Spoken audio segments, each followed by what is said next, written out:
Good evening to everyone in the Mid-Ohio Valley, and thanks for joining us. I'm Andrew Knoll. We begin tonight with our top story.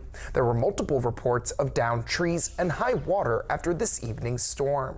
According to dispatchers in Wood County, there were reports of high water on Guyon Road and Tigert Street.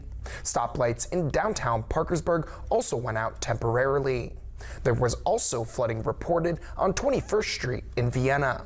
The 3100 block of New England Ridge Road in Washington also had power lines pulled down into the street due to trees that fell during the storm.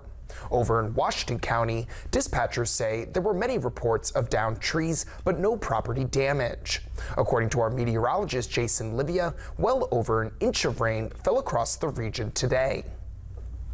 Speaking of